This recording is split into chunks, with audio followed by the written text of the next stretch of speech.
Assalamualaikum warahmatullahi wabarakatuh. Bismillahirrahmanirrahim. Alhamdulillahi rabbil alamin. Nahmaduhu wa nasta'inuhu wa nastaghfiruh wa na'udzu billahi min syururi anfusina wa min sayyiati a'malina. May yahdihillahu fala mudhillalah wa may yudlil fala hadiyalah. Asyhadu an la ilaha illallah wahdahu la syarikalah wa asyhadu anna Muhammadan abduhu wa rasuluhu la nabiyya ba'dah.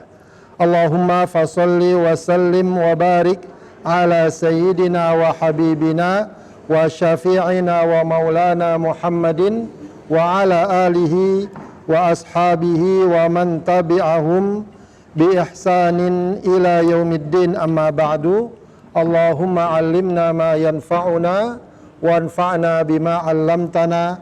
Allahumma zidna ilman nafi'a wa amalan mutaqabbala. Amin ya rabbal alamin. Ibu-ibu sekalian yang dimuliakan Allah Subhanahu wa taala, alhamdulillah di pagi hari ini Allah Subhanahu wa taala pertemukan kita kembali dalam majlis ilmu ini. Mudah-mudahan majlis kita diberkahi dan diridhai Allah Subhanahu wa taala. Amin ya rabbal alamin. Baik, Ibu sekalian, kita awali pengajian kita dengan membaca doa ya yang sudah saya sampaikan di WA di grup ada. Ya, yang di kopian, yang baru yang lama? Yang baru yang hari ini. Oke, baik. Kita baca sama-sama ya, nggak dituntun lagi karena udah besar sekarang.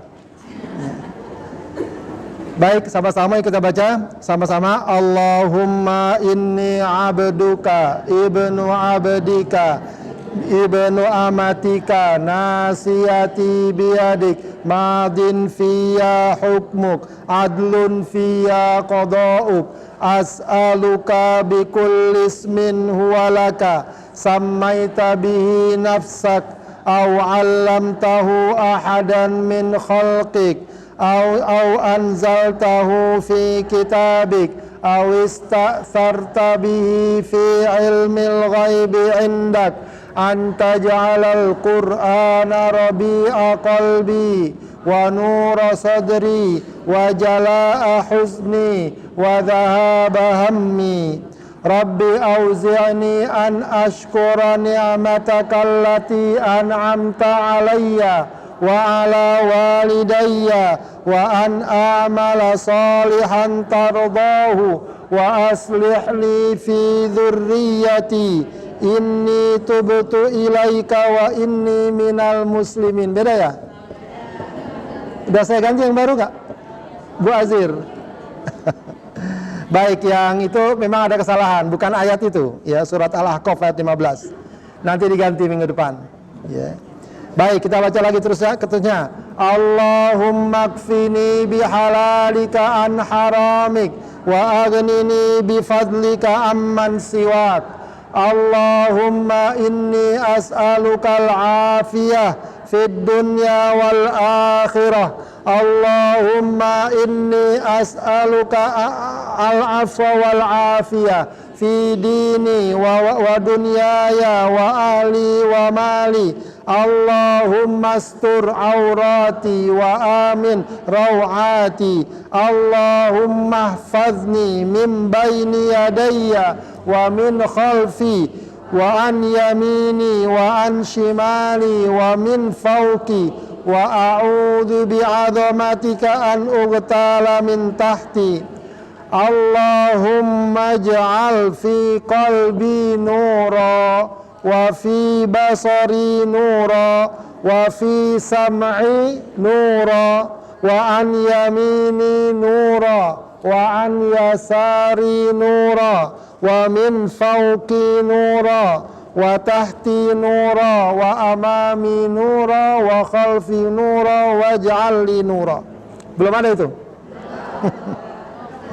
Di grup sudah saya berikan kan? Gak baca di grup semua ya? Baik, ibu sekalian yang dimuliakan Allah Subhanahu wa taala, Kita akan membahas ya tafsir tematik namanya atau tafsir maudhu'i. Ya, jadi tafsir itu ada yang sifatnya umum, urut dari awal surat, terus ada yang tematik. Artinya tematik itu kita memilih ayat-ayat tertentu sesuai dengan tema yang akan kita bahas. Baik. Kali ini kita masih juga dalam surat Al-Baqarah, ya, perhatikan, ya, tolong dibuka mushafnya atau aplikasi di HP, ya, yaitu ayat 275 sampai 281, ya, kalau sempat nih, ya, kalau sampai habis, ya, 275 sampai 281 terkait dengan masalah ya halalnya jual beli dan haramnya riba. Ya, ini masalah yang juga penting untuk kita pahami, ya. Karena ajaran Islam bukan hanya mengajarkan soal-soal ibadah atau ubudiyah atau ritual, tapi juga memberikan panduan atau arahan atau bimbingan dalam perkara muamalah. Ya, di antara perkara muamalah adalah masalah keuangan. Ya, di antara masalah keuangan yang sangat besar adalah jual beli. Ya, boleh jadi tidak ada satu hari pun yang lewat kita kecuali kita berjual beli. Kalau enggak menjual, kalau enggak ya membeli. Khususnya membeli biasanya. Apalagi katanya ibu-ibu suka banget dengan membeli. Apalagi dengan zaman sekarang, ya, dengan membeli online. Dikit-dikit di rumah kedengaran suara apa? Ya, dikit-dikit terdengar suara paket. Nah, itu tandanya ada yang sedang berjual beli. Nah, ini juga penting untuk kita pahami, Ibu sekalian, agar praktek-praktek jual beli kita itu, ya, juga, ya, sesuai dengan bimbingan dan ajaran Allah. Ya, meskipun memang kaedah dasarnya jual beli itu boleh atau masalah muamalah itu boleh, tapi ada hal-hal yang kemudian dilarang dan itu yang hendaknya kita jauhi. Di antara perkara yang harus kita jauhi dalam praktek keuangan adalah masalah riba. Dan masalah riba ini dengan jelas, ya, dan tegas Allah haramkan, bahkan Allah berikan ancaman yang cukup keras. Bahkan juga dalam hadis Rasulullah Shallallahu Alaihi Wasallam. Baik, kita baca, perhatikan ayatnya, ayat 275. Allah Subhanahu Wa Taala berfirman, Al-Baqarah 275. Ya, kita lihat, ya, referensinya tafsir Al-Jalalain seperti biasa. Alladzina ya'kuluna riba, alladzina mereka ya'kuluna riba, yang makan harta riba. Makan di sini bukan berarti makan, ya, kalau nggak dimakan nggak apa-apa, ya, beli makanan lalu dimakan. Bisa jadi dia pakai harta riba buat beli baju, buat beli sepatu, buat beli HP, sama itu juga maknanya termasuk dalam ayat ini, makan harta riba. Jadi bukan makan sebagaimana yang kita kenal begitu saja. Kalau nggak makan, kalau nggak dipakai buat makan boleh, tidak. Alladzina yaquluna riba ay ya'khudunahu wa huwa ziyadah, yaitu yang mengambil harta riba. Ya, apa itu riba? Riba dari segi bahasa artinya tambahan. Ya, tambahan. Ya. Yang dimaksud riba dari segi istilah adalah tambahan, ya, yang diambil dalam praktek jual beli atau utang piutang, ya, tetapi tidak hak, tidak dengan cara yang benar, ya, tidak dengan cara yang benar, ya. Tentu ini membutuhkan penjelasan lebih lanjut, ya. Nanti akan coba kita bahas sedikit. Kita pahami dulu ayatnya, ya. Yang penting, yang paling penting dari pembahasan ayat ini adalah hadirnya kesadaran dalam diri kita bahwa yang namanya riba harus kita tinggalkan. Ya, jadi bukan cuma masalah mencuri harus kita tinggalkan, berzina harus kita tinggalkan, membunuh tanpa hak harus kita tinggalkan, termasuk riba juga harus kita tinggalkan. Karena ya tegas dan jelas pelarangannya, bahkan ancamannya. Ya.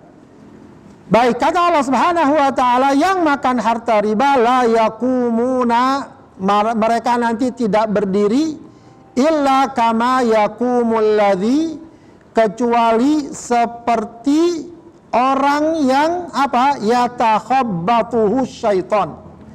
Yatakhabbatu itu artinya yusri'uhu atau yasra'uhu.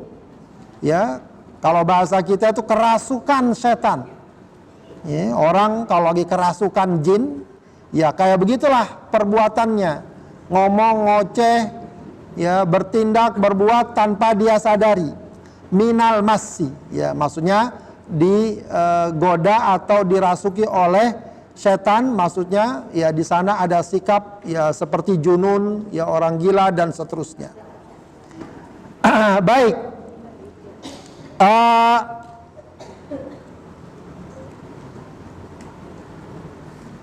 Apa yang dimaksud mereka nanti berdiri seperti orang yang kerasukan setan?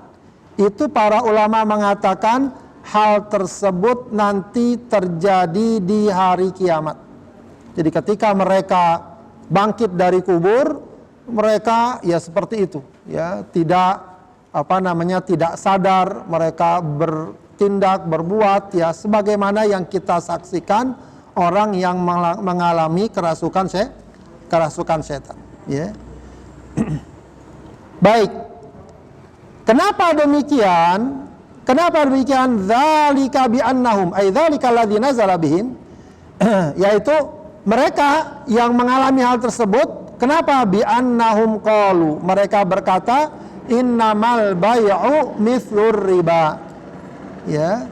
Karena mereka dulu di dunia membolehkan riba dan bahkan mengatakan jual beli itu seperti riba. Dalam hal apa? Fil jawaz, dalam hal kebolehannya. Boleh kok riba, jual beli aja boleh, riba juga boleh. Ya. Padahal kemudian Allah tegaskan dengan setegas-tegasnya, wa ahallallahul bai'a wa harramar riba. Allah menghalalkan jual beli dan mengharamkan riba. Ya. Maka kata Allah Subhanahu wa taala, ya, faman ja'ahu mau'izatun min rabbih, siapa yang sudah datang kepadanya, ay balaghahu, sampai kepadanya, udah sampai kepada kita, mau'izatun, nasihat, ya, ajaran, pesan, peringatan, ay wa'dun, mau'izah, udah sampai. Apa mau'izahnya yang dimaksud? Bahwa jual beli itu halal, riba itu haram. Ya, fantaha, lalu dia berhenti. Ya, yang tadinya makan harta riba, ngambil harta riba, karena dia belum tahu, lalu dia berhenti. Falahu ma salaf. Maka yang sudah lewat, ya, tidak lagi perlu diperhitungkan atau dipermasalahkan sebelum adanya pelarangan. Ay la yustaraddu minhu. Ya. Jadi nggak perlu lagi dibalikin atau diapakan begitu, ya. Sudah terjadi. Yang penting apa? Yang penting bertaubat. Yang penting menghentikan perbuatan tersebut. Wa amruhu ilallah. Sedangkan perkaranya diserahkan kepada Allah. Ya. Yang tadinya riba, yang tadinya makan harta riba, udah dia tinggalkan. Ya, selebihnya dia bertaubat kepada Allah Subhanahu wa taala. Wa man ada, akan tapi siapa yang kembali, udah dikasih tahu, udah diingatkan, jangan melakukan riba, jangan makan harta riba. Ai ila aklihi musyabbihan lahu bil bai'i fil hilli. Terus dia memakan harta riba, masih juga mengatakan bahwa riba itu seperti jual beli dalam masalah kehalalannya. Apa kata Allah? Faulaika ashabun nar hum fiha khalidun. Mereka adalah penghuni neraka dan kekal di dalamnya. Ya. Kemudian ayat berikutnya, Yamhaqullahu riba. Allah Subhanahu wa taala akan apa? Mengurangi atau menghabiskan atau juga menjadikan orang menjadi rugi, ya. Ya, dengan apa? Dengan riba. Dan juga akan hilang barokahnya. Ya, jadi yamhaqullahu riba. Riba itu akan Allah habiskan, akan Allah hilangkan keberkahannya. Wa yurbis shadaqat, dan Allah akan suburkan sedekah. Ya, jadi memang nanti lawan dari riba itu adalah sedekah. Ya, kalau riba itu biasa tujuannya apa? Agar dia dapat keuntungan sebesar-besarnya, walaupun ada orang lain yang menderita. Kalau sedekah tidak, dia justru akan memberikan ya sebaik-baiknya kepada orang yang membutuhkan, walau dia tidak mendapatkan keuntungan. Nah, itu yang akan Allah berkahi, akan Allah tumbuhkan, akan Allah perbanyak. Ya, yaziduha wa yunammiha wa yudha'ifu thawabaha. Ya, jadi Allah akan menambah dari hasil sedekah, yang mengembangkannya dan memperbanyak atau melipat gandakan pahalanya. Wallahu la yuhibbu kulla kaffarin athim. Allah tidak cinta semua orang yang kufur. Ya, kufur di sini diantaranya apa? Menghalalkan riba. Athim, orang yang suka berdosa. Kemudian Allah katakan dalam ayat berikutnya, innalladzina amanu wa amilus shalihat, ya. Jadi berbanding dari orang di atas yang suka makan harta riba, nggak peduli dengan ajaran Allah, bagaimana semestinya orang beriman? Innalladzina amanu wa amilus shalihat. Sungguhnya orang beriman dan beramal soleh, wa aqamus shalah, menegakkan salat, wa atauz zakah, menunaikan zakat, lahum ajruhum inda rabbihim. Mereka akan mendapatkan pahala dari Tuhan mereka, wala khaufun alaihim. Tidak ada rasa takut bagi mereka. Ya, takut apa? Takut akan masalah-masalah yang dihadapi di kemudian hari. Kenapa? Karena dia akan selalu bergantung kepada Allah. Dia tidak akan diliputi oleh perasaan-perasaan was-was nanti bagaimana. Sebab apa? Sebab dia beriman kepada Allah, dia bergantung kepada Allah. Walahum yahzanun, mereka juga tidak sedih terkait dengan masa-masa lalu. Ya, kadang orang sering diliputi perasaan resah, sedih, ya kalau mengenang masa lalu. Ya, kenapa orang beriman tidak sedih? Karena apa? Karena dia yakin itu sudah takdir Allah, sudah terjadi. Ya, tidak mungkin bisa dirubah. Kalau Allah sudah menghendaki, tidak ada orang yang dapat mencegahnya. Baik, kemudian di ayat berikutnya Allah menjelaskan lagi, ya, mengingatkan lagi, ya ayyuhalladzina amanu taqullah, wahai orang yang beriman, bertakwalah kepada Allah, wa dharu ma baqiya minar riba in kuntum mu'minin, dan tinggalkan apa yang tersisa dari riba jika kalian beriman. Ya, in kuntum mu'minin ay shadiqina fi imanikum. Jika kalian benar, ya, dalam iman kalian. Ya, kenapa? Karena orang mukmin kalau udah diperintahkan dia taat, kalau sudah dilarang dia tinggalkan. Ya. Ayat ini kata para ulama nazalat lamma talaba ba'dus sahaba ba'dan nahi biriban kana lahu min qabl. Ya. Jadi ayat ini turun ketika ada sebagian sahabat, setelah turunnya ayat larangan ini masih ada yang minta bagian riba yang dulu sebelum turunnya larangan mereka sudah lakukan. Ya, mereka ada yang praktek riba. Turun larangan, ini kan masih berjalan transaksinya. Ya, maka kata Allah, "Dzaru ma baqiya minar riba." Yang masih ada sisa riba tinggalkan. Ya, walaupun mungkin mereka jadi nggak beruntung. Ya, nggak untung, ya. karena meninggalkan praktek riba. Ya, ini sebagai bukti bahwa ya, kalaupun hal itu mendatangkan keuntungan, jika hal itu merupakan praktek riba, maka hendaknya dia tinggalkan. Ya, begitulah seorang muslim bersikap, ya, agar dia tidak tergoda atau tertarik oleh tawaran-tawaran yang sepintas menguntungkan tapi mendatangkan kemurkaan Allah karena di dalamnya ada praktek riba. Bahkan kemudian berikutnya Allah katakan, fa illam tafa'alu, kalau kalian tidak lakukan hal tersebut, maksudnya apa? Tidak lakukan perintah tersebut, tinggalkan riba. Fa'dzanu, maka i'lamu, kata Allah, ketahuilah, umumkanlah, biharbin minallahi wa rasulih, perang dari Allah dan Rasulnya. Ya, dikatakan di sini fihi tahdidun syadidun lahum. Ayat ini merupakan ancaman yang sangat keras bagi mereka yang tidak juga meninggalkan riba.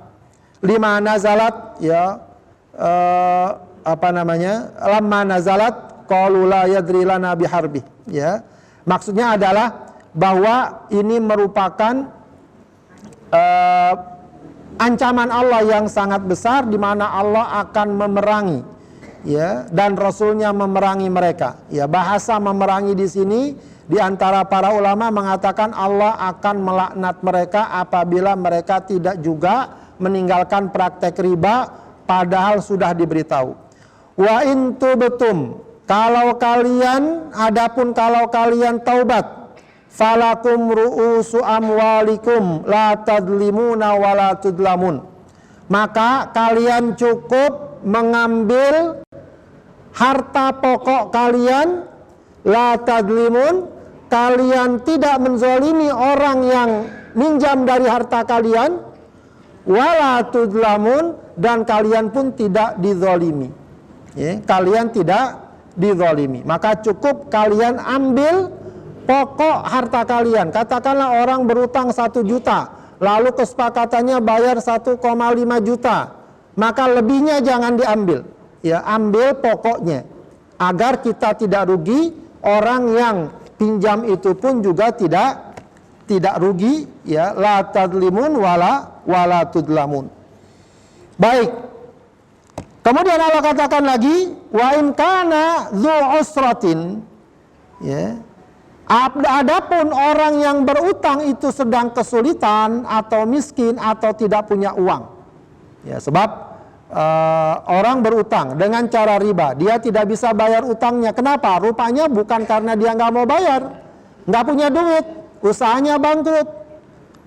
Ya. Bagaimana Allah Subhanahu wa Ta'ala mengajarkan?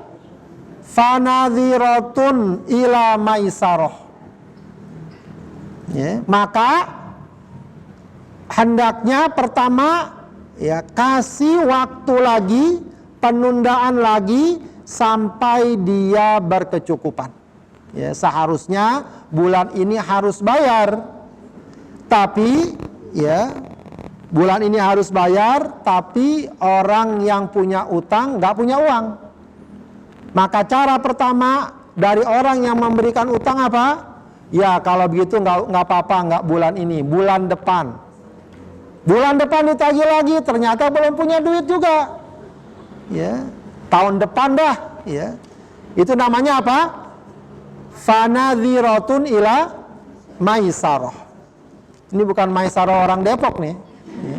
Maisarah maksudnya dikasih tunggu, kasih waktu sampai dia mendapatkan kemudahan. Ya. Kemudian ada lagi cara yang kedua apa? Wa antasaddaqu khairul lakum. Dan kalau kalian sedekahkan, udah deh kalau gitu saya anggap lunas, udah nggak usah dibayar utangnya. Wah, itu bagus sekali tuh. Ya, berita gembira bagi orang yang punya utang. Ya. Cuma kadang-kadang kayak gini orang jadi ketagihan utang akhirnya. Ya. Wa antasaddaqu, kalau kalian sedekahkan maksudnya apa? Ya, Maksudnya adalah membebaskan orang yang punya utang dari tanggungan utang. Udah, utang kamu dianggap lunas. Maka kata Allah, khairul lakum, itu lebih baik bagi kalian, in kuntum ta'lamun, kalau kalian mengetahui.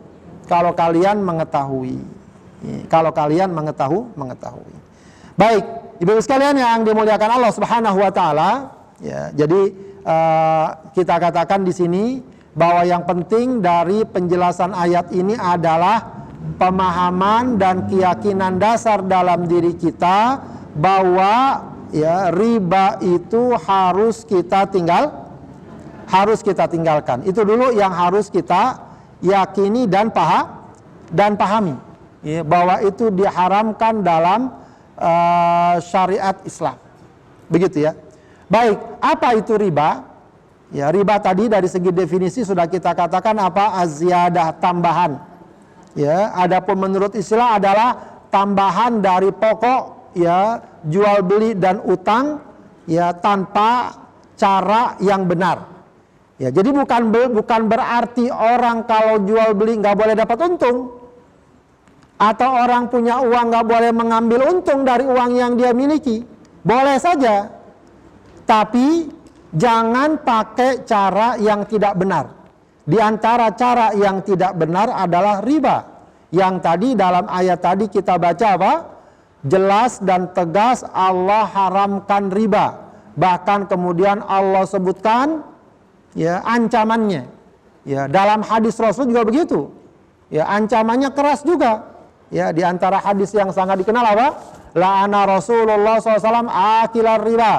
Rasulullah melaknat orang yang makan riba, wa mukilahu, yang menyerahkan, ya, harta riba, wa katibahu, yang menulis praktek riba, wa syahidaihi, yang menjadi saksi dari praktek riba, wa qalahum sawa, dan mereka semuanya sama kedudukannya dalam arti dosa dan keharamannya.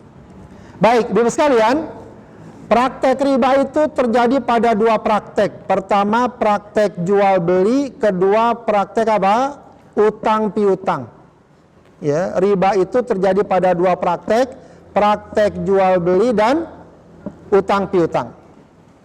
Baik, praktek jual beli, ya, bagaimana terjadi? Pertama, ya, ada kita kenal dulu yang namanya barang riba. Barang, jadi nggak semua nanti akan masuk dalam kategori riba. Barang riba. Apa barang riba itu? Ada dua kelompok. Pertama adalah alat tukar, kedua adalah makanan pokok yang dapat ditakar. Makanan pokok lah boleh kita katakan demikian. Atau makanan yang dapat ditakar. Ditakar itu maksudnya ditimbang, liter, 2 liter itu. Ya. Nah, dua kelompok ini nanti ada jenis-jenisnya. Kalau alat tukar kan banyak. Apa aja alat tukar, Bu? Uang, emas, perak. Uang pun nanti macamnya banyak. Mata uangnya, ya rupiah, ya dolar, dan seterusnya. Ya, itu namanya jenisnya. Ya, jenisnya. Jadi jenisnya, kalau yang tadi namanya ilatnya. Ilatnya alat tukar. Jenisnya apa? Emas.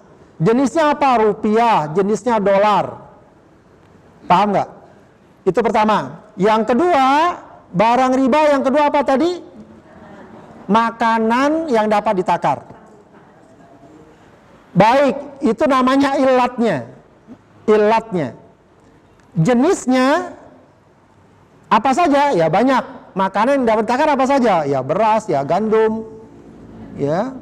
Kalau lontong misalnya, itu ditakar nggak? Berarti dia tidak masuk. Ya. Ditakar, takar itu ditimbang. Ditimbang. Beras, gandum, jagung, begitu ya. Apalagi? Gula ya. Iya, gula. Kalau zaman dulu korma, garam, dan seterusnya. Baik, jenisnya itu. Baik, kaidahnya yang pertama, ya, ada namanya riba fadl. Riba fadl. Jadi dalam bab jual beli ada dua riba. Pertama riba fadl. Pertama riba fadl. Fadl itu artinya kelebihan. Kelebihan. Baik. Kapan terjadi riba? Kalau dua benda yang ilatnya sama, jenisnya sama. Ilatnya sama, jenisnya sama. Ilatnya misalnya apa? Alat tukar. Jenisnya apa misalnya? Rupiah. Sama-sama emas. Dua orang, yang satu punya emas, yang satu punya emas. Ditukar. Ya, kalau bahasanya sebenarnya itu bukan ditukar, barter, beli. Cuma yang satunya adalah misalnya 5 gram, yang satu 2 gram. Itu nggak boleh. Artinya kalau ilatnya sama, jenisnya sama, tidak boleh ada selisih jumlah. Dan tidak boleh ada penundaan. Jadi harus apa? Serah terima langsung. Serah terima langsung. Ingetin, kalau ilatnya sama, jenisnya sama. Maka tidak boleh ada selisih, tidak boleh ada penundaan. Kalau ada selisih, kalau ada penundaan, nah itu riba. Itu riba. Misalnya, ya kalau praktek yang langsung pada praktek yang kadang terjadi, ibu-ibu bawa emas, punya emas kalung atau cincin. Ya. Pengen yang baru. Karena ini udah lama modelnya nih, udah sering pakai kondangan, malu. Pengen ganti yang baru. Datang ke toko emas. Ya, bahasanya sih tukar, padahal tidak, ya itu jual beli. Nih, cincin saya ganti yang baru. Cincinnya 5 gram, ganti yang baru 3 gram. Itu ada selisih nggak? Ada selisih, walau mungkin bentuk cincinnya beda, ada ukirannya beda, itu nggak boleh, itu tidak boleh. Ya, yang bagus ya betul dijual dulu, baru dibeli. Baik, saya kira itu juga jarang terjadi. Atau ada lagi kalau zaman Rasulullah dulu, para sahabat punya korma yang tidak bagus, lalu beli korma yang bagus. Korma yang tidak bagusnya katakanlah 5 kilo, dapat korma yang bagus 1 kilo, itu tidak boleh. Ya, itu tidak boleh. Karena ada selisih jumlah. Sama juga kadang lebaran kemarin suka banyak orang pengen uang baru. Ya, uang baru beli 1 juta. Kasih dia duit 1 juta. Uang lama. Kemudian dapat uang baru, berapa jumlahnya? Ya mungkin kurang 900.000. Itu ada itu tidak boleh. Itu tidak boleh. Ini kan uang lama, iya. Masalahnya sama ilatnya, sama jenisnya. Paham? Baik. Itu termasuk praktek riba, maka dihindari. Ya. Lain halnya kalau ini ada uang baru 1 juta, kita kasih uang 1 juta. Baik, saya minta ongkos upah kesana kemari nukerin uang, kasih 50.000, itu nggak apa-apa. Itu upahnya, tapi tidak langsung dipotong seperti itu. Baik, berikutnya ibu sekalian, itu namanya riba fadl. Yang kedua adalah riba nasiah. Satu lagi. Riba fadl ada lagi satu, yang ini juga kadang banyak terjadi. Ya. Apa? Tadi kan ilatnya sama, jenisnya sama.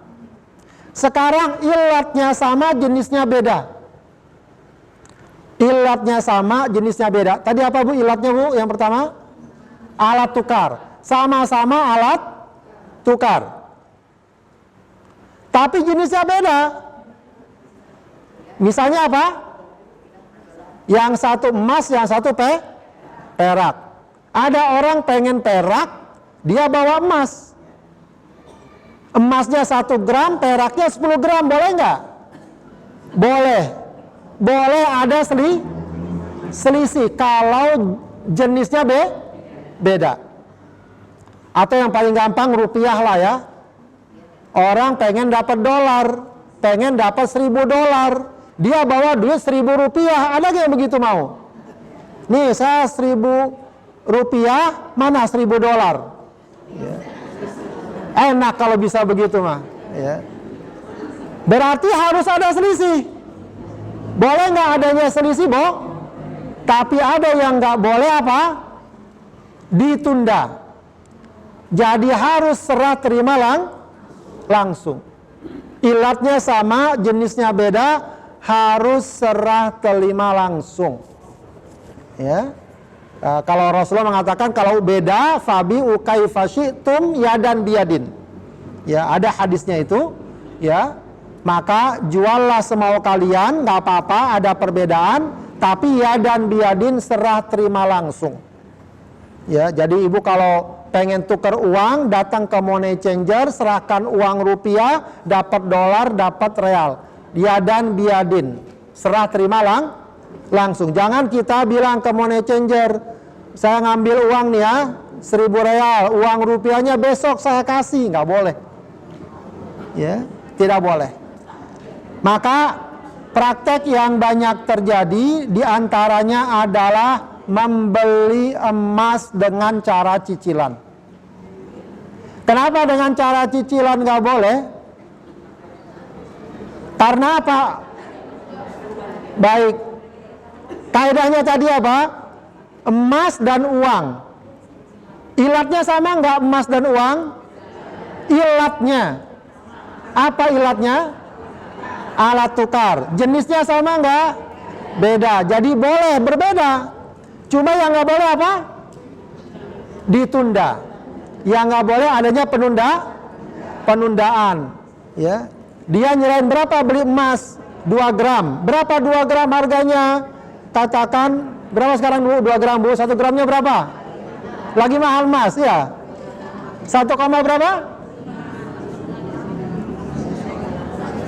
1,5 lah ya? Enggak? 1,7 lah. 1,7. Beli emas 1,7 juta 1 gram. Diserahkan itu emas. Baik, saya bayarnya cicil ya. Berarti cash atau tidak? Tidak, maka nggak boleh. Tidak boleh cicilan beli emas. Ya, itu memang pendapat klasiknya. Meskipun memang ada sekarang fatwa yang membolehkan membeli emas dengan harga cicilan. Ya, ada beberapa fatwa sekarang yang membolehkan. Namun wallahu alam, saya sering katakan lebih hati-hati hindari beli emas dengan cara cicilan atau utang. Ya saya kan nggak punya duit Pak Ustadz. Kalau beli nunggu sampai punya duit 1,7 juta. Ya, sebenarnya bisa sekarang kan emas ada yang dijual dengan kurang dari 1 gram. Ada nggak? Ada. Beli aja yang 0, ya berapa? 0,10 gram. 0,20. Jadi ya kira-kira seginilah beratnya, ya, sebesar ya biji sawi lah, ya. Itu ada yang jual sekarang, kecil memang, tapi kalau dikumpulin kan jadi 1 gram. Ya, jadi itu riba yang pertama, riba jual beli, tapi riba fadl ya. Yang kedua riba nasiah. Yang kedua riba nasiah. Apa riba nasiah? Ini termasuk riba dalam jual beli juga ya. Riba dalam jual beli. Apa prakteknya? Menjual barang dengan cara utang atau kredit. Tapi ingat, bukan masalah utang atau kreditnya. Ya. Kalau beli atau jual barang dengan utang atau kredit itu boleh. Yang tidak boleh apa? Lanjutannya, menjual barang dengan cara utang atau kredit dengan kesepakatan apabila ada penundaan pembayaran maka akan dikenakan tambahan harga atau bahasa sekarang denda atau penalti. Ya. Kesepakatannya kreditnya sampai 10 juta. Ya, per bulan 1 juta. Tapi apabila ada keterlambatan, 1 bulan terlambat ditambah jadi 1 juta. Seharusnya 10 juta jadi 11 juta. Begitu seterusnya keterlambatan-keterlambatan akan dikenakan penalti per bulannya. Ya, sehingga kadang yang utangnya cuma 10 juta jadi 20 juta. Jadi 50 juta. Nah, ini adalah riba. Ya, ini banyak dipraktekkan pinjol segala macam, orang akhirnya jadi terlilit utang. Ya, terlilit utang. Baik. Nah, itu adalah bentuk jual beli yang di dalamnya mengandung riba. Kreditnya nggak apa-apa, kreditnya boleh. Tapi persyaratan harus menambah apabila ada keterlambatan, itu yang dikatakan riba. Baik, itu riba jual beli. Kemudian yang kedua adalah riba utang piutang. Riba utang piutang. Hampir sama dengan jual beli. Ya. Pertama, apa riba utang piutang? Pertama, jika ada kesepakatan bahwa jumlah uang yang dipinjam, jumlah uang yang dikembalikan lebih besar dari jumlah yang dipinjam, yang dihutangkan. Ya. Jadi jumlah uang yang harus dikembalikan lebih besar dari jumlah yang dipinjamnya 100 juta, kembalikannya 150 juta dalam tenor 10 atau 15 tahun. Utang ya, ini babnya utang, bukan jual beli, utang. Ya, atau pinjam 100.000, kembalikannya 150.000. Kapan? Bulan depan, 2 bulan lagi, 3 bulan lagi. Itu tidak boleh. Itu yang pertama. Yang kedua, hampir sama dengan riba jual beli tadi. Utang juga, pinjam 100.000, kembalikannya 100.000. Nggak riba kan? Cuma ada kesepakatan, tapi kalau ada penundaan, ya, kalau pada waktu jatuh tempo belum melunasi, maka yang tadinya 100.000 menjadi 120.000. Jadi yang dimaksud di sini adalah akan menjadi riba kalau ada denda atau penambahan, ya, jumlah utang jika terjadi keterlambatan pembayaran. Ya, itu juga riba. Dan inilah riba yang dulu terjadi pada masa jahiliyah. Ya, bahkan yang melakukannya paman Rasul namanya Abbas. Sebelum diharamkan, Abbas ini, Al-Abbas bin Abdul Muttalib, itu minjemin orang barang atau uang. Ya, barang riba, korma, ada contohnya korma. Dia katakan minjem korma 10 kilo. Katakan demikian. Pada waktu jatuh tempo, orang ini nggak kuat bayar. Dia bilang saya cuma bisa setengahnya. Kata Abbas, nggak apa-apa, bayar setengahnya. Tapi selebihnya kamu harus dikenakan denda, ya, yang tadinya tinggal 5 kilo jadi harus 10 kilo lagi. Itu namanya riba nasiah. Ya. Atau adanya denda penambahan jumlah utang jika terjadi keterlambatan. Sama dengan riba jual beli. Kalau tadi babnya jual beli, kalau ini utang langsung.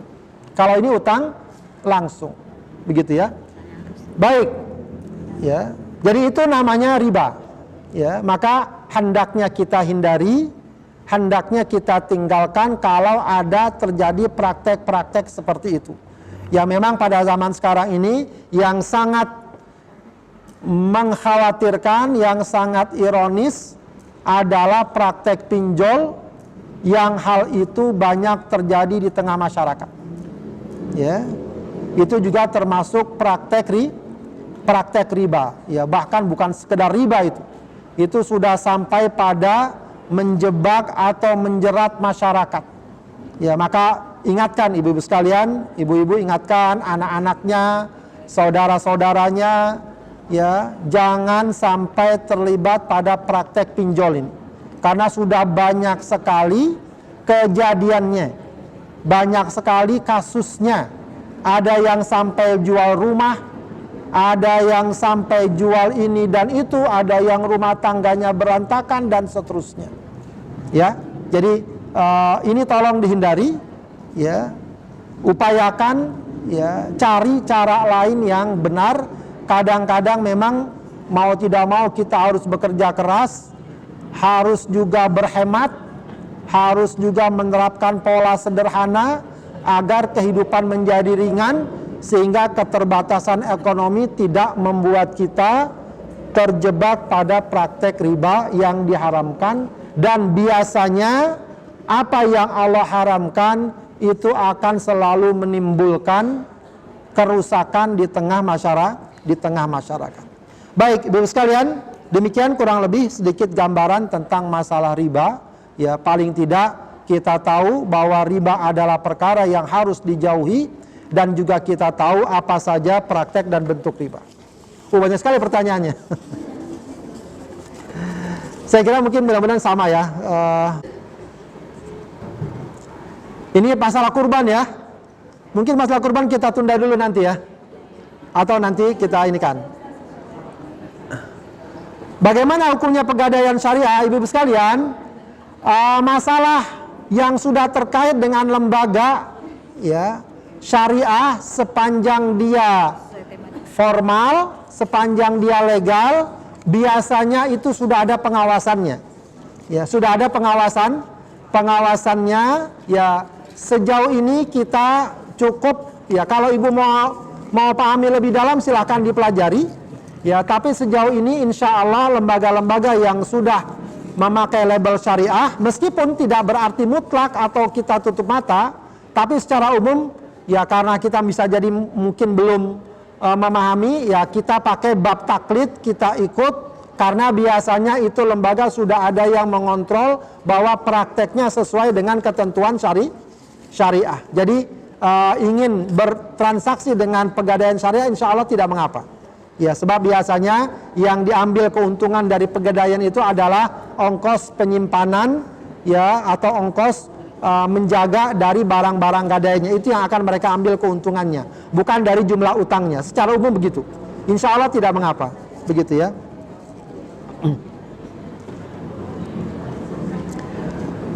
Jual beli jasa boleh saja, tidak masalah secara umum. Yang penting jasanya jelas, ukurannya jelas, harganya jelas. Begitu ya.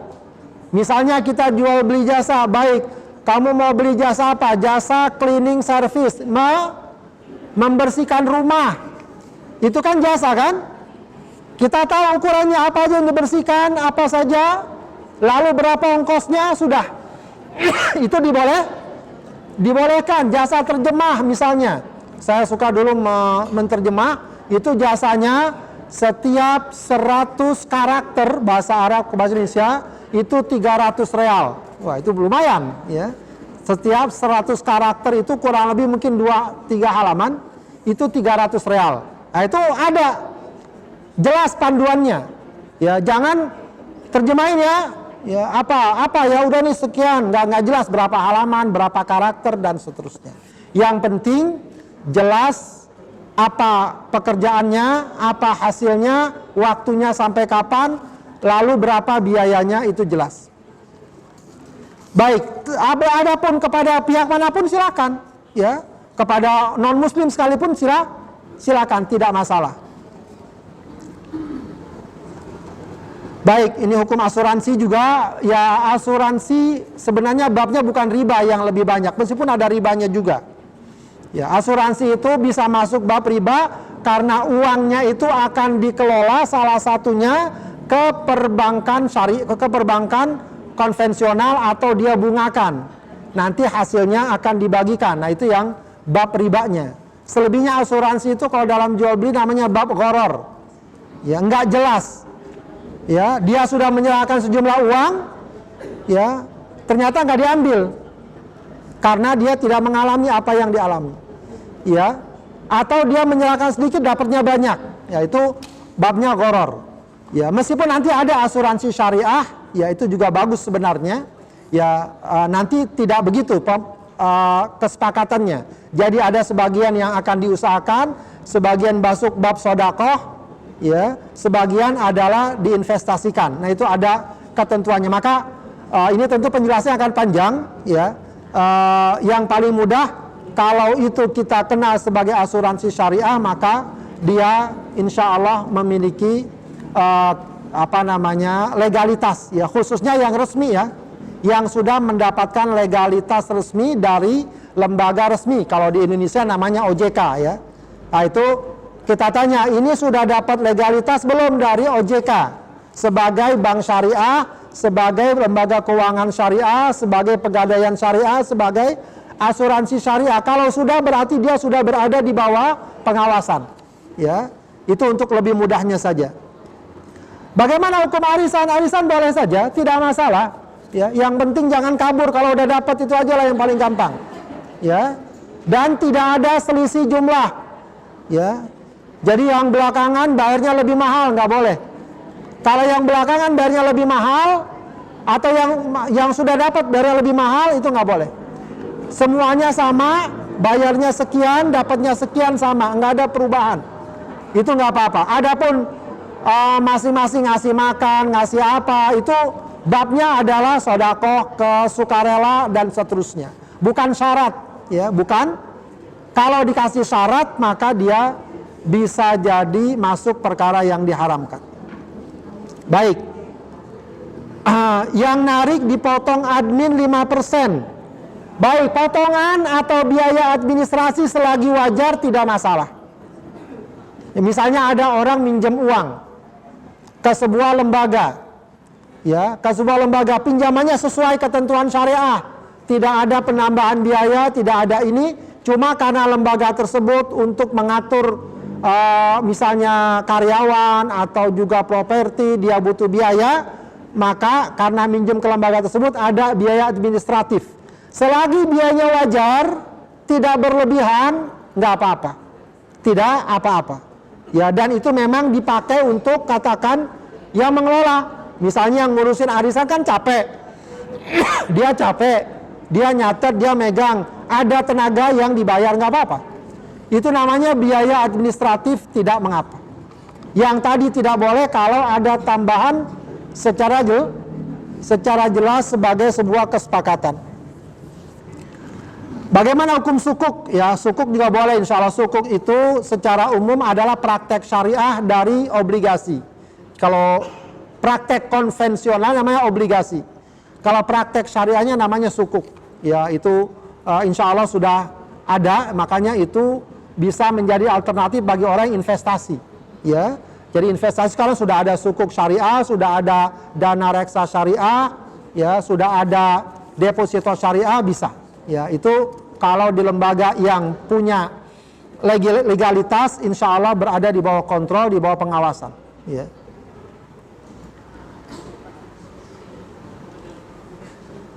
Berapa persen keuntungan yang boleh diambil tidak ada batasan. Yang penting wajar dan tidak memanfaatkan kebodohan atau tidak ada unsur penipuan.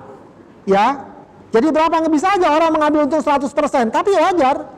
Pasarannya memang begitu. Bisa jadi dia ambil di daerah, ya, satu barang di kota harganya bisa jadi 200%. Ya, ibu beli, katakan sekarang kambing di mana? Di daerah sana, pojok. Harganya 1 juta, di Depok dijual 2 juta. Boleh nggak? Boleh. Itu 100%, nggak ada batasan. Yang penting wajar, tidak ada pengelabuan. Ya, kecuali kalau orang misalnya tipu, ya, seharusnya bagus jadi tidak bagus, ya, dan seterusnya, itu nggak boleh. Kalau ada unsur penipuan. Apakah bank konvensional dan bank syariah berbeda? Ya, berbeda. Ya, meskipun ada berbagai pihak yang masih meragukan, tidak. Ya, bank syariah ada lembaganya, ada kontrolnya. Ya, kalau setiap bank syariah namanya ada DPS, Dewan Pengawas syariah. Nanti mereka akan dididik lagi, dikontrol lagi dan seterusnya. Ya, secara umum beda, legalitasnya juga beda. Ya mungkin ada beberapa hal yang terkesan sama. Sebenarnya apa yang terkesan sama itu beda dalam akad-akadnya. Ya KPR misalnya, ada KPR bank konven, ada KPR bank syariah. Tapi kalau dicermati biasanya akadnya berbeda. Ya, secara garis besar misalnya kalau KPR konven, seseorang hubungannya ke developer langsung, ke penjual rumah, lalu banknya akan nalangin pembayaran, maka kita utang dengan bank dengan bunga tertentu. Kalau bank syariah tidak, bank syariah akan beli rumah tersebut, kita beli dari bank syariah dengan cara kredit, tentu saja bank syariah pun ingin mengambil untung. Maka ditetapkan marginnya, kita bayar dengan akad jual beli. Baik. Benarkah harga barang secara cash dan kredit harus sama? Ya tidak. Kalau harus sama, buat apa ada cash dan kredit? Ya. Justru ya cash dan kredit itu tujuannya adalah ya agar meringankan pembeli karena dia tidak punya uang cash, dan juga menguntungkan penjual karena dengan begitu barangnya akan lebih mahal, dan itu dari segi ekonomi wajar. Ya, jadi kalau misalnya orang jual emas, kalau emas oke, jual katakan laptop, dia jual harga 5 juta cash. Kalau kredit 5 juta juga, padahal itu misalnya sampai setahun, ya rugilah penjual. Ya, jadi tidak mengapa ada perbedaan harga. Kalau cash 5 juta, kalau kredit 10 juta. Ya. Tidak mengapa, 10 juta ini kan juga masalahnya sampai setahun 2 tahun. Ya, jadi wajar. Ya, wajar orang kalau jual cash lebih murah, kalau jual kredit lebih mahal. Yang tidak boleh tadi, kalau ada keterlambatan dikenakan denda. Itu tidak boleh. Ya, itu tidak. Jadi jual kredit boleh walaupun harganya lebih mahal dari cash. Kartu kredit secara umum dia memang ada praktek ribanya, karena kartu kredit berarti ditalangin oleh bank pembayarannya, lalu kita bayar ke bank, seakan-akan kita utang ke bank. Ya, biasanya itu ada klausul, mungkin harganya pengembaliannya lebih besar, atau kalau ada penundaan kita akan kena denda. Lebih baik hindari kartu kredit, pakai kartu debit saja. Ya, di samping kartu kredit biasanya bawaannya pengen belanja terus, ya, karena ada yang nalangin. Ya, kartu debit saja, kartu ATM yang kita punya itu lebih jelas, ya, lebih mudah. Ya, kartu kredit biasanya memang nanti banyak tawarannya, beli ini dapat diskon ini, beli itu dapat diskon itu, bawaannya kita pengen belanja, padahal intinya apa? Kita ngutang sama bank. Ya, baik, kartu kredit ya dia lebih dekat kepada riba kalau memang ada praktek tadi, dan umumnya begitu. Ya, baik, cicil rumah, cicil kendaraan, apakah riba? Tidak riba. Kalau jelas ya harganya 15 juta, harganya 150 juta selama 10 tahun, kita cicil boleh. Cuma yang terjadi bukan begitu. Yang terjadi adalah tadi kita menghubungi finance atau lembaga keuangan, kita mau beli rumah, dia belikan rumah tuh, ya, dia talangin beli rumah, udah kita beli rumah dari developer. Lalu kita punya utang berapa? 150 juta. Kita bayarnya 200 juta. Nah, itu yang jadi masalah. Itu yang jadi masalah. Makanya tadi kalau ke bank syariah, biasanya akadnya murabahah, banknya yang beli rumah itu. Beli dia, lalu jual ke kita, meskipun dia belinya 150 juta, jual ke kita 200 juta, nggak apa-apa. Kita cicil 200 juta dalam jangka waktu 20 atau 15 tahun. Ya, jadi memang ada perbedaan akadnya. Ya. Sekali lagi, beli barang dengan cara cicilan nggak masalah. Beli apapun, kendaraan, rumah, dan seterusnya. Kalau menabung emas di bank hukumnya apa? Menabung emas apa maksudnya, saya belum paham. Kalau kita beli emas, kita simpan di bank ya nggak masalah. Ya, kita beli emas, apalagi kita udah punya akunnya, rekeningnya, akun emas. Kita beli sama bank, otomatis bank nyerahkan itu masuk ke akun kita, dan berarti uang emas itu adalah emas kita. Ada ya bentuknya, nggak apa-apa. Ya, itu tidak apa-apa. Ya, artinya kita pun akan terbantu karena menyimpannya itu lebih aman. Ya, penyimpanannya lebih aman. Wallahu a'lam bishawab. Baik, sekalian demikian. Ya, silakan Pak Demokrat. Saya bertanya Ustaz, ini pengalaman juga dari teman. Jadi waktu kita masih kerja dulu, ini ada suatu teman, ya dia sebagai pengelola, dia mengumpulkan teman-teman, dia untuk investasi. Jadi investasi, kemudian kita dikasih persenan itu, lancar itu. Persenannya berdasarkan apa? Atau juga karena dia cari modal untuk suatu usaha, Iya. dia rekrut dari teman-teman untuk investasi. Iya. Dia per bulannya itu dikasih berapa persen? Iya, berapa persennya dari apa? Berdasarkan apa? Misalnya kalau 10 juta, sekian, kalau 20 juta. Berarti persentasenya berdasarkan modal. Ya, nah itu ya berdasarkan modal. Nah itu lancar Ustaz, lancar. Dia juga menentukan satu keluarga ya. Kemudian dia usahanya itu berubah menjadi pemborong bikin perumahan ini Ustaz. Nah setelah bikin perumahan itu macet, sehingga untuk investasi bagi hasil tidak lancar. Iya. Nah kemudian setelah pensiun orangnya menghilang Ustaz. Dan kita banyak teman-teman yang di sana dan kita hubungi nggak bisa, dan tidak. Jadi bagaimana kita menghubungi mengingat tidak bisa, jadi ada itu banyak beberapa yang kena itu Ustaz. Ya. Terima kasih. Baik. Assalamualaikum warahmatullahi. Ini memang banyak terjadi, dan saya ingatkan kalau ibu-ibu dapat tawaran seperti ini, jangan gampang tergiur. Ya, itu yang biasa disebut dengan investasi bodong. Baik, walau sesama teman, walau orangnya jenggotnya panjang sekalipun, ya jangan mudah percaya. Apa tandanya? Pertama, tandanya itu sudah mengandung riba. Kalau orang paham riba, maka itu dia nggak akan ambil walaupun memang ada untungnya. Ya, orang nanam investasi itu bukan investasi sebenarnya, itu utang. Ya, itu utang yang mau dia kembalikan untungnya dalam bentuk untung ini dan seterusnya. Jadi tandanya apa? Kalau ada orang nawarkan investasi ke saya 100 juta, 50 juta, nanti kamu dapat 10% dari 100 juta. Dari 50 juta, dari uang yang kamu serahkan dapat 10%. Itu riba. Itu bukan investasi. Kalau investasi yang benar adalah kamu dapat 10% dari hasil keuntungannya. Paham gak Bu? Jadi ini ada 10 orang ngumpulin itu bahasa dia bagi hasil, itu bukan bagi hasil. Paham nggak? Itu bukan bagi hasil. Itu bahasa dia memang bagi hasil. Kalau sejak awal sudah ditetapkan bahwa kamu dapat sekian dari uang yang kamu simpan, itu adalah bunga. Ya, meskipun dia bilang bagi hasil.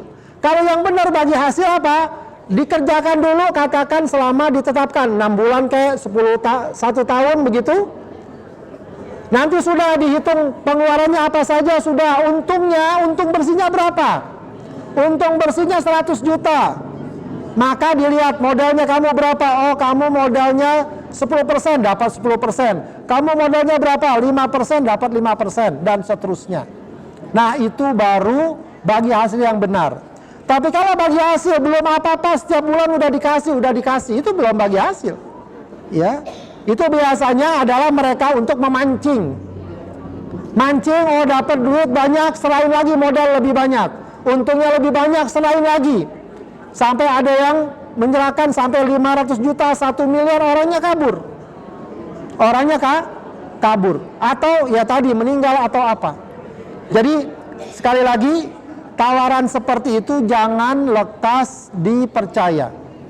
Ya, kecuali kalau jelas ya biasa ini nanti kalau mau kurban itu ada yang teman-teman kita kumpulin uang nih buat usaha kurban, kita beli ya sapi dari Lombok 100 ekor butuh biaya sekian, katakanlah butuh biaya 1 miliar, masing-masing 100 juta.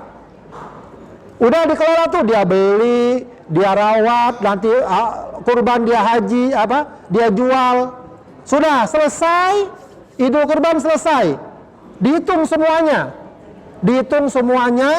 ternyata yang kemarin kumpul 1 miliar sekarang jadi ada 2 miliar, berarti untung 1 miliar.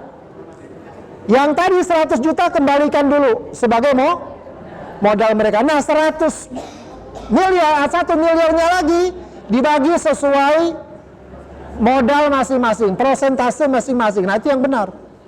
Jadi kalau sejak awal setiap bulan dikasih, ya itu indikasinya dia adalah investasi bodong tadi. Biasanya itu untuk menarik pemodal atau member agar lebih banyak menyerahkan. Maka tanya dulu, baik kalau saya serahkan 100 juta, apa yang menjadi hak saya? Kalau dia bilang, pokoknya Anda setiap bulan dapat 10 juta, begitu saja, itu nggak benar sudah. Itu tidak benar. Tapi kalau dia bilang ini akan kita usahakan selama setahun, nanti kalau ada untungnya baru kita bagi sesuai persentase modal. Kalau nggak ada untung gimana, rugi gimana?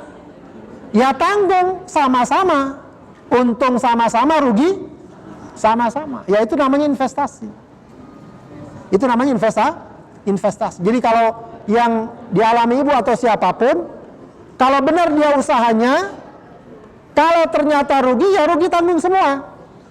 Kalau ternyata untungnya dihitung berapa, ya nanti dibagi sesuai jumlah persentase modal yang diserahkan. Nah itu namanya investasi, begitu ya. Jadi ini memang banyak terjadi, banyak orang yang tertipu. Jadi usaha kita untuk mendukung jalan di mana saja membantu modal kita.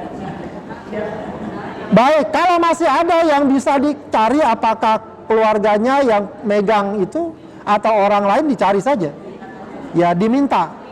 Ya, biasanya itu juga kadang-kadang ibu sekalian nggak punya legalitas hukum, sehingga kalau kita nuntut pun susah. Kalau kita misalnya investasi di bank syariah itu ada legalitas hukumnya, begitu ya. Jadi mereka nggak punya legalitas hukum. Ya, kalau ada legalitas hukumnya, ada surat-suratnya, ya bisa diajukan ke pengadilan, bisa. Ya cuma masalahnya kadang-kadang nggak ada legalitas hukumnya. Wallahu a'lam. Baik, ibu sekalian, kalau tidak lagi kita cukupkan kajian kita, mudah-mudahan bermanfaat ya. Kita baca doa sama-sama. Astaghfirullahaladzim, astaghfirullahaladzim, astaghfirullahaladzim. Hamdan yuafi ni'amahu yukafi mazidah, ya Rabbana wa ilahana lakal hamdu wa lakal syukru kama yanbaghi li jalali wajhika wa 'azimi sultanik. Allahumma salli ala sayidina Muhammad wa ala ali sayidina Muhammad. Rabbana taqabbal minna innaka antas sami'ul alim wa tub alaina innaka antat tawwabur rahim. Allahumma ya muqallibal qulub tsabbit qulubana ala dinik. Allahumma kfina bihalalika an haramik wa aghnina bifadlika amman siwak. Allahumma a'inna ala dzikrika wa syukrika wa husni ibadatik.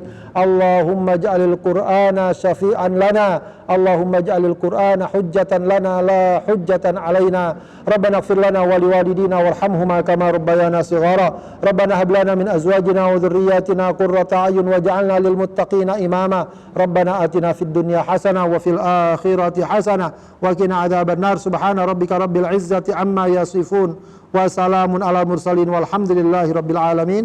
Subhanakallahumma wa bihamdika asyhadu an la ilaha illa anta astaghfiruka wa atubu ilaik. Assalamualaikum warahmatullahi wabarakatuh.